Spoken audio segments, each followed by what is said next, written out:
Hello and welcome. You're watching France 24. Coming up, more patrols on the street and tighter bag checks at the door one day after dynamite sticks are found inside a major department store. President Nicolas Sarkozy makes a pitch for French-style affirmative action with plans for a diversity czar, but a commission rules out tinkering the Constitution to include the notion. And oil prices continue their plunge despite a record cut in production announced by OPEC ministers. An added 700 police and army patrols on the beat, no parking around train stations and big stores. The French Interior Minister announcing a host of measures following a crisis meeting over the sticks of dynamite found in the men's toilet of a major Paris department store. No detonator, instead a warning letter calling for the withdrawal of French troops from Afghanistan. The defense minister says the tip-off letter signed by the totally unknown Afghan Revolutionary Front does not bear the hallmark of Islamist radicals, what with its references to capitalism and the total absence of jihadist rhetoric in the letter. For her part, the Interior Minister says investigators are keeping all options open. As for the department stores, well, 7 shopping days left before Christmas. They too are on the lookout. The dazzling window displays and decorations at one of Paris's largest department stores shine just as brightly as they did yesterday. But despite the glittering facades, staff arriving for work this morning were visibly tense. Security was noticeably tight. As far as we're concerned, we're always vigilant in our own sectors. I'm on the ground floor, and we have to be even more vigilant than our colleagues on other floors. We've just been told to pay attention, but we're always watching out for suspect packages and things like that. It is a little frightening, though. The store director arrived to congratulate staff on their efforts. Meanwhile, the number of security guards posted outside the store's 25 entrances has been trebled. Obviously, we have increased security operations. We have stepped up surveillance, and other areas have also been reinforced, although I can't go into details for security reasons. Bags are now being systematically searched. The bomb scare couldn't have come at a worse time for shoppers, with Christmas just around the corner. Some 150,000 people are expected to pass through the store's doors during the festive season. Coincidence has it, on the same day that France's president unveiled a plan to make sure the nation's elite fairly reflect all of its citizens, including minorities, a commission set up by Nicolas Sarkozy has rejected including the notion of cultural diversity in the Constitution. The president unveiling the creation of a diversity czar in a speech at one of France's most elite institutions of higher learning, the École Polytechnique. What is the goal? There will be a lot of buzz, but the end goal will be to take up the challenge of diversity. The 21st century will be one of diversity and the blending of populations.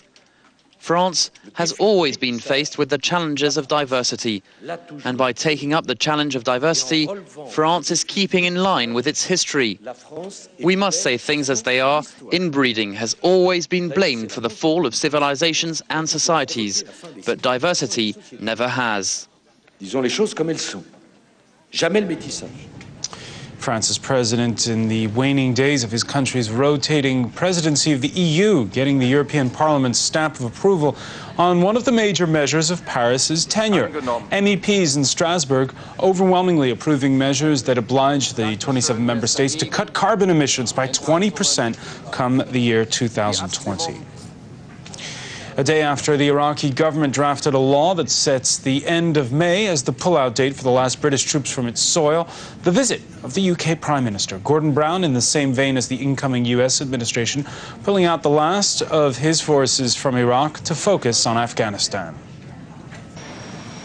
The end is finally in sight for the 4,100 British troops still serving in Iraq.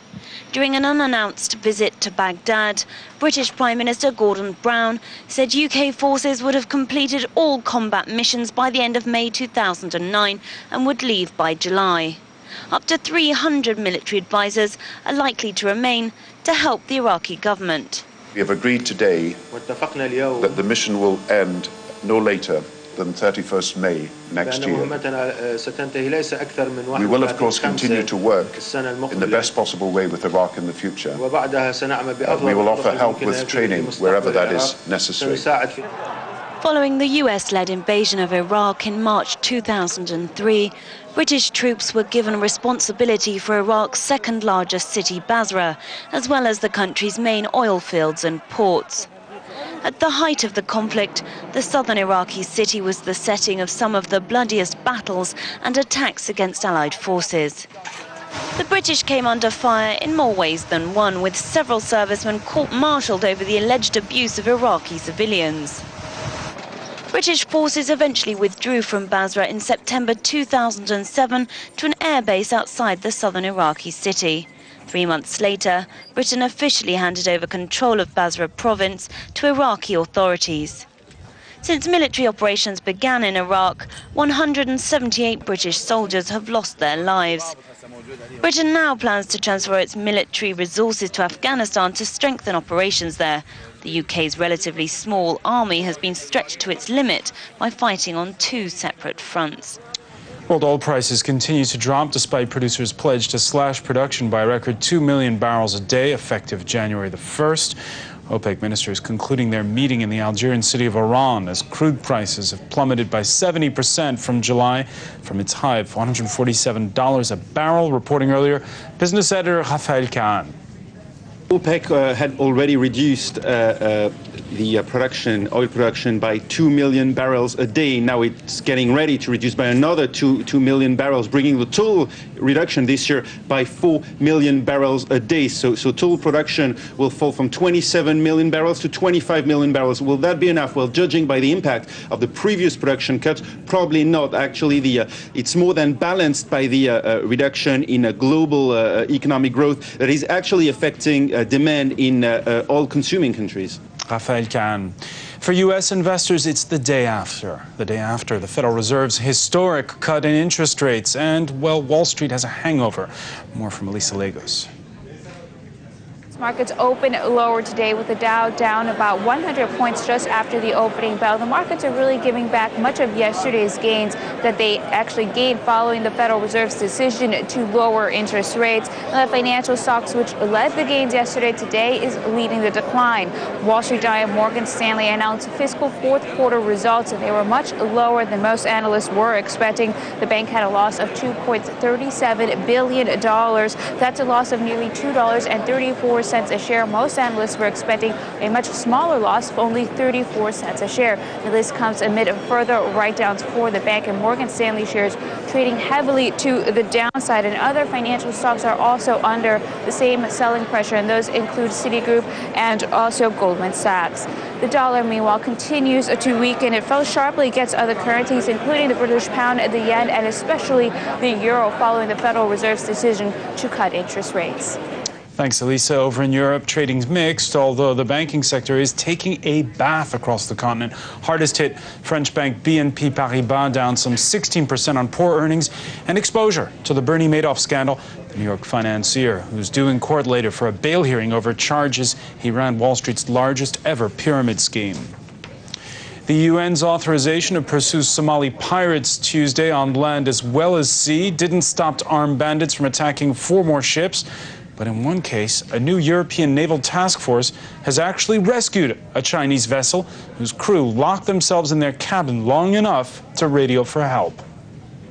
All those in favor, raise your hands. For the 4th time in 6 months, the Security Council of the United Nations unanimously adopted a resolution on piracy in Somalia. From now on, the pirates will be chased by international forces on land as well as by sea. The Somali transition government approved the measure. The Security Council's authorization today that states may pursue pirates into their places of operation on land will have a significant impact. This is not the first time that lawless pirates will be tracked down on Somali soil. In April, French forces pursued and arrested a group of men for holding a luxury yacht and its 32 passengers hostage. That operation was given the green light by Somali authorities. Of course, we have the permission of the Somali governments to pursue the pirates on Somali territory if necessary. Despite international cooperation, pirates continued to wreak havoc in the Gulf of Aden. In 24 hours, 4 boats were targeted. In a rare feat, a Chinese vessel was able to outsmart its attackers with the help of international coalition forces that were patrolling the area. That's it for this edition. We're back in 20 minutes. Stay with us.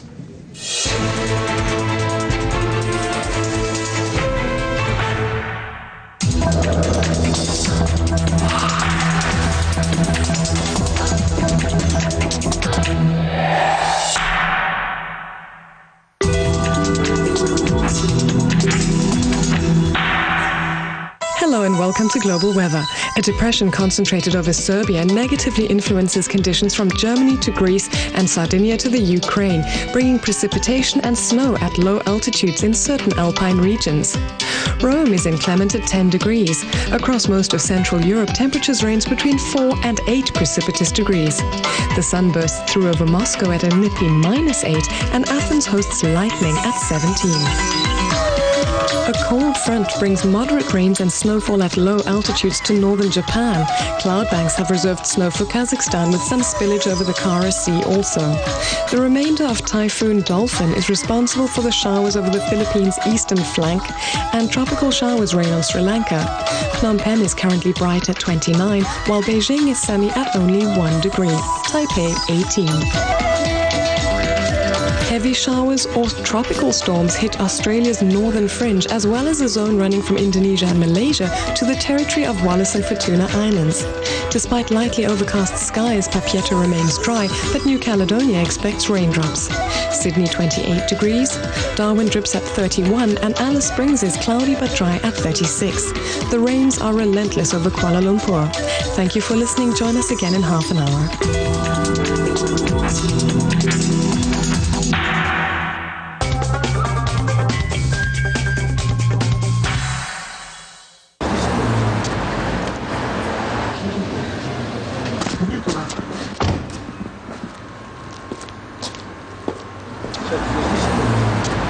One Russian not worried by the crisis is this young entrepreneur who runs a small fast food empire. This is modern Russian cuisine, and the dishes we serve are all my mother's recipes, says the young 38-year-old businessman. They look like pancakes, but in Russia they're called blini and sell like hotcakes. 6 tons of blini mix is sold every day at 164 outlets owned by the young millionaire. Some others may be about to close down, but we are going to open 15 restaurants in Moscow and 3 in St. Petersburg. In contrast, the mood is somber at luxury restaurants, which these days are semi-deserted. Since the start of the financial crisis, this very trendy Georgian restaurant in the centre of Moscow has lost 1/5 of its customers, and those that are still coming are spending less than before. Our customers used to spend between 80 and 150 euros a person, but now they're spending less than that. Not 80, but 60, 40 or even 30 euros. But at least they're still coming. Today the restaurant is nearly empty, the kitchen just ticking over by preparing Georgian food for the employees. January will be harder still, but we'll survive and things will return to normal, predicts the restaurant's owner. But analysts tell a totally different story. It's only the beginning. The ruble will further weaken. Consumers will cut very significantly. The discretionary spending and dining out is definitely one of the discretionary items. To keep their clients, some fashionable restaurants have introduced anti-crisis menus, where the depressed regulars can drink to forget their woes at half the price. But it's a futile gesture. During a crisis, it's difficult to compete with fast food joints. This is a Soviet-style eatery, which has replaced an Italian restaurant. I think that in a crisis period, the restaurant sector is going to have to reorientate itself more towards the average consumer. Mikhail Goncharov is catering precisely for those Muscovites who can't afford to spend much at a restaurant. We're going to start selling crisis blini, he explains. Goncharov launched his fast food restaurant back in 1998 when the ruble had collapsed. 10 years on, and with a new crisis, he is now planning to launch a new fast food chain.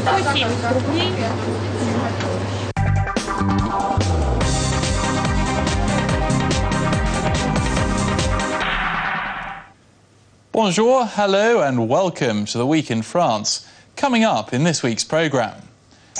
Back behind bars for 17 years, the man dubbed France's jailbreak king, Antonio Ferrara, heads back to jail. It's known as revolving credit, and as the economic crisis worsens, more and more French people are having trouble dealing with their debts. Amaury Leveau is France's new swimming hero. Goals and world records galore for him in the European Short Course Championships. And a new exhibition celebrates Sonia Rykiel's 40 years in the fashion industry. But first, heavy snow caused havoc across France this week. Storms started on Saturday, and several days later, some 90,000 homes were still without electricity. Central France and the Alpine regions were particularly badly affected. Meanwhile, southern France was hit by heavy flooding as extreme weather took its toll. Now, he's nicknamed the Jailbreak King, but Antonio Ferrara's escape from a maximum security jail in 2003 has landed him with 17 years behind bars. He was serving time for bank robberies, murder, and a previous prison escape in 1998. 18 others were convicted of helping him escape this time. 1 o'clock in the morning, the verdict has just been delivered. In and outside of the court, scenes of anger from those convicted and their families. Heavy sentences were given to those involved. Absent from the stand, bank robber Antonio Ferreira was condemned to 17 years in jail for his escape from the maximum security prison near Paris in 2003. What did he do? He tried to find freedom. He tried to escape. And now he's being eliminated from society and thrown into the slammer for 60 years. It's unacceptable. 18 others, including Ferreira's then lawyer Karim Achoui, were convicted of helping him escape. Achoui got 7 years and was locked up immediately, prompting protests from his lawyers. In the end, there are serious failures in the French justice system. I guess it's better not to be a lawyer or an Arab. You manage a lot better. The lawyers of those accused claim the trial was marked by numerous incidents and that the rights of the defendants weren't guaranteed. Quite frankly, it was a shameful trial. It was played out from the very beginning. Ferreira and those linked to him had to be condemned. A former Fresnes prison guard was sentenced to 12 years in jail for his role in the plot. Most of those convicted will appeal the sentence. Another trial could take place in a year. Education Minister Xavier Darcos has announced that reforms to the lycée system will be delayed for a year. This in the face of a number of demonstrations across the country. French youngsters are angry at reforms which would mean fewer teachers in classrooms. President Sarkozy, for his part, says the reforms will happen. They've just been delayed. But that's not enough for student leaders who continue to take to the streets even after news of the postponement. There'll be no adverts after 8 in the evening on French public TV channels from January the 5th. The move was voted through the National Assembly despite delaying tactics from the left. It'll blow a €450 million hole in France Télévision's budget, a sum that will be guaranteed by the French state in 2009.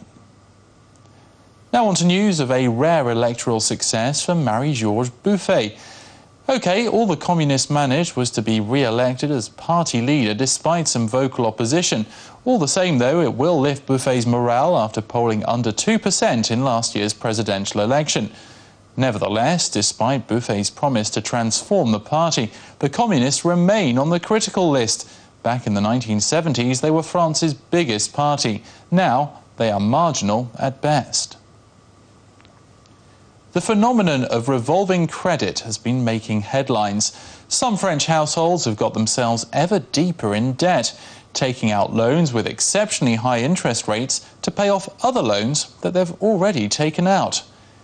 It's estimated that the French took out some €136.4 billion of such loans in 2007. Christmas is around the corner and it's a worrying time for some with presents to buy and increased spending. This man, who used to have a well-paid job, has now been unemployed for 8 years. Like many others, he has been caught up in a spiral of revolving credit. Little by little, I didn't have enough to pay back the first loan, so I took out a second one. I was using this to pay off the first, in particular the interest, but not the actual loan itself. Bit by bit, it accumulated, and it now stands at €25,000. A classic case of debts accumulating.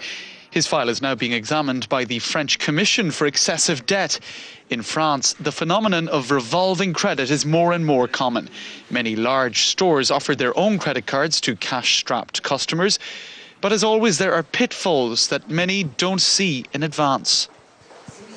The monthly repayments are relatively low with this type of credit. So often it will take a customer 5 to 10 years to pay off the principal at perhaps 20% interest, which in the end is very expensive. This situation usually affects households with the lowest incomes. And this is the result. 180,000 cases are examined every year by France's Commission for Excessive Debt. In just 20 years, this number has doubled. Obviously, the Finance Ministry examines this area. We wanted to come to these hearings at the Commission to see how people get into excessive debt, how their files land on the Commission's desk. We want to see why there are more and more people getting into this situation in order to warn the public about the risks. A bill is being prepared by the Finance Ministry to tackle the problem. It intends to punish abuses by companies who offer credit. It also wishes to ensure that advertising is more transparent. What's more, shops would be banned from offering credit at checkout counters. Now to the Wall Street scandal and its impact on France. Bernard Madoff made off with money from French banks in the pyramid selling scandal. BNP Paribas could lose 350 million euros, while Natixis, an offshoot of the Crédit Agricole and Banque Populaire, says its exposure is up to 450 million euros. But Société Générale, who lost 5 billion euros in the Jérôme Kerviel scandal earlier this year, say their potential losses are negligible, estimating them at under 10 million euros. France has a new swimming star. His name is Amaury Levaux. At the European Short Course Swimming Championships in Croatia, Levaux won 4 gold medals and set 5 world records. Now, the comparisons may be premature, given that events in the 25-metre pool aren't contested in the Olympics, but his achievements have led some to compare him with the sport's greatest names. Supersonic, phenomenal, the French Phelps. After his performance at this weekend's European Short Course Championship, Amaury Levaux has a slew of new nicknames. And it's underwater that the new star of French swimming made his mark, leading the pack and gaining precious seconds at every lap. It was enough to win the 100-meter freestyle and clinch a world record at 44 seconds, 94. Yeah, we broke a lot of world records in just one day. And this morning I wasn't feeling well. I almost had a nervous breakdown. A nervousness that Levaux quickly reined in. 2 meters tall, the towering Levaux grew up in a tough neighborhood in the eastern city of Belfort, and it shows. The 23-year-old keeps his relationship with journalists very down to earth. Close your eyes. Go on, just a little present. I'm not going to do anything bad. At the top of the podium during the Marseillaise, Levaux is noticeably less irreverent. The bad boy of French swimming is known as the class clown, but proved this weekend to be an exceptional athlete. Levaux started off with a classic swimming career competing against ruthless teammates like Alain Bernard. No one expected Levaux at this level, but being the workhorse of his club back in Mulhouse paid off, clinching 5 world records in short course swimming in 1 week. Many are now asking when he will be competing in long course swimming. When? I don't know. Hey, let's go tomorrow. No, I don't know. This was just the first leg of the season, the short course part. The second leg is long course, so we'll try to do the same thing then. But Amaury Levaux wasn't the only star to shine this weekend. In all, France won 7 gold medals out of 20, an exceptional team effort that pushed French swimmers to emulate each other, seemingly a winning strategy for the French team. Sonia Rykiel's fashion label is celebrating its 40th birthday. The revered designer is currently the subject of a retrospective exhibition of her life and work in Paris. The exhibition runs until April. With her shock of red hair and sleek silhouette, Sonia Rykiel embodies the style she pioneered. Her love affair with fashion began when she was 17, dressing shop windows. Later, she began designing maternity sweaters while pregnant, when she couldn't find one she liked in the shops. Her maternity look caused a storm, and not just amongst pregnant women. In 1968, as student protests swept France, she opened a boutique on Paris's left bank, her clothes matching the revolutionary spirit of the times. She may be known as the queen of knitwear, but her look extends to velvet tassels, sequins, and even fur.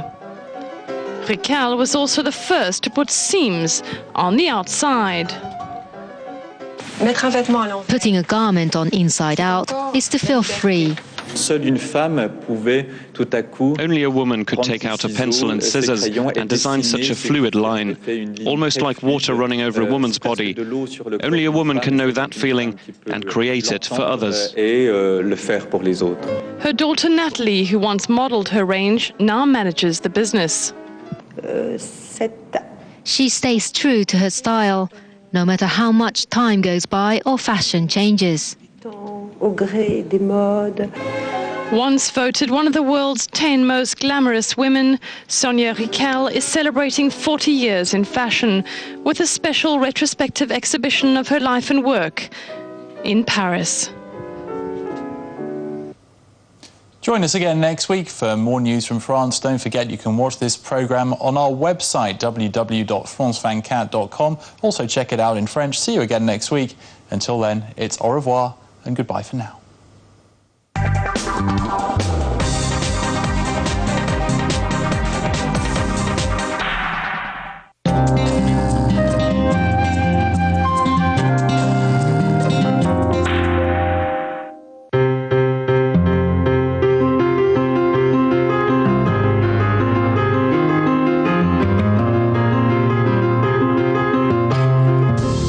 On the outside, a 17th century facade. On the inside, contemporary paintings and sculptures. This gallery, situated right in the heart of the Sologne region, is exhibiting works of about 10 artists. They include Charles-Louis Couture and his eclectic graphics and Antoine de Castellan's ecological fantasies. This is the story of two old trees which meet in the forest. They're an old couple and were perhaps former lovers. But they are still here and are touching hands. You can see their hands touching and their animals greeting each other. They are bulls or dogs. So that's it. It really is an illustration of life. These enlaced couples and solitary figures depicted in the forests of Sologne are on show for the first time in the region. I've exhibited in Paris, Madrid, Mexico and Switzerland. I've been on show everywhere except Sologne. An exhibition in the region is a real event. The air is pure here and there are good vibrations. It was back at the beginning of the 1980s that Gérard Capazza decided to bring contemporary art to Sologne, far away from the galleries of Paris. The decision paid off and the gallery is open to all forms of art. Over the past 30 years, I've assembled all the works which have touched me independent of fashions and fads. We can discover the extraordinary Gucci, who's become the reference for silversmiths, glassworkers, ceramists, painters and sculptors. This highly personal selection has attracted collectors as well as amateur and professional artists. This is the first time I've organized such a personal exhibition of this importance. More than 1,000 people came to the opening. The result is so positive, it will allow me to launch my own career as a photographer. The people on show here receive as many visitors as they would if they were on show in a Paris gallery. Enormous numbers of people come here from Paris, and the collectors, I mean real collectors, only come when they're interested by a painting. It doesn't matter where it is. The most important thing is the work of the gallery owner. And that work has offered a new lease of life to these listed former stables and brought a breath of fresh air to the art world.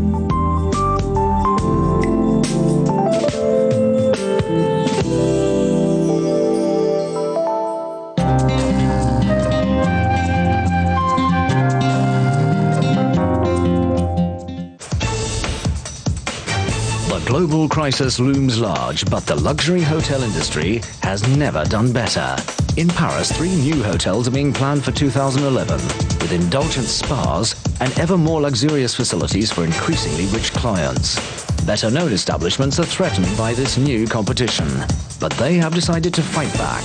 Find out how. Beyond Business, Saturday, 10:15 a.m. Paris time on France 24.